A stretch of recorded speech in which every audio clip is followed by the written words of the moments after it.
एक बार की बात है, ऊंचे हरे पेड़ों के बीच बसे एक शांत पड़ोस में एक अनोखा घर था, जिसे द मैट्रिक्स हाउस के नाम से जाना जाता था। यह कोई साधारण घर नहीं था, यह जादुई था। मैट्रिक्स हाउस एक पुरानी आरामदायक झोपड़ी थी, जिसमें फूस की छत और एक सफेद पिकेट बाट थी।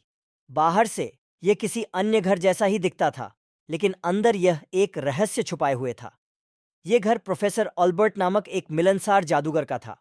प्रोफेसर ऑल्बर्ट एक बुजुर्ग व्यक्ति थे, जिनकी लंबी सफेद दाढ़ी लगभग जमीन को छूती थी। उसने अपनी नाक पर गोल चश्मा पहना हुआ था और उसकी आंखों में ज्ञान और शरारत झलक रही थी। वह अपने असाधारण आविष्कारों और जादुई प्रयोगों के लिए पूरे शहर में जाने जाते थे। एक धूप भरी सुबह, पड़ोस के जिज्ञासु बच्चों के एक समूह ने प्रोफेसर अल्बर्ट के घर जाने का फैसला किया। उन्होंने उन जादुई चमत्कारों के बारे में अफवाहें सुनी थीं जो अंदर इंतजार कर रहे थे, और उनकी जिज्ञासा उन पर हावी हो गई। जैसे ही वे घर के पास पहुंचे, सामने का दरवाजा अपने आप खुल गया और उन्हें अंदर आने का निमंत्रण दिया। बच्चे एक पल के लिए झिझके, लेकिन फिर बहादुरी से आगे बढ़े। उन्होंने जो देखा, उससे वे आश्चर्यचकित रह गए। मैट्रिक्स हाउस के अंदर का हिस्सा उनके द्वारा अब तक देखी गई किसी भी चीज से अलग था।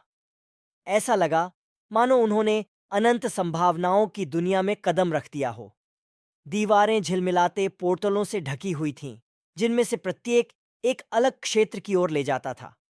छत तारों की घूमती हुई आकाशगंगा थी, और फर्श एक कभी न खत्म होने वाली पहेली की तरह हिलता हुआ प्रतीत हो रहा था। प्रोफेसर अल्बर्ट ने गर्मजोशी भरी मुस्कान के साथ बच्चों का स्वागत किया और अपने जादुई घर का पता लगाने के लिए उनका स्वागत किया।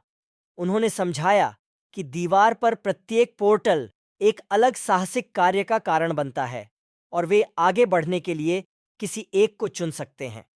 बच्चों ने उत्साहपूर्वक एक ऐसा पोर्टल चुना जो उन्हें बात करने वाले जानवरों से भरी दुनिया में ले गया, जो उन्हें जीवन के मूल्यवान सबक सिखाते थे।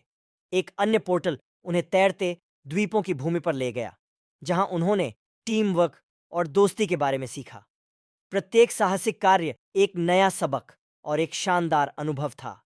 जैसे ही दिन शाम में बदल गया, प्रोफेसर ऑल्बर्ट ने बच्चों को इकट्ठा किया और उनसे कहा कि अब घर जाने का समय हो गया है। उन्होंने अविश्वसनीय साहसिक कार्यों के लिए उन्हें धन्यवाद दिया और जल्द ही फिर से आने का वादा किया।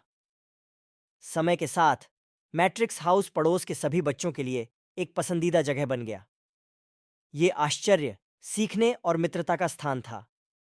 और यद्यपि बच्चे हर दिन नहीं आ सकते थे, फिर भी वे मैट्रिक्स हाउस में सीखे गए जादुई सबक अपने साथ ले गए, जिससे उनका जीवन और उनके आसपास की दुनिया थोड़ी अधिक आकर्षक हो गई।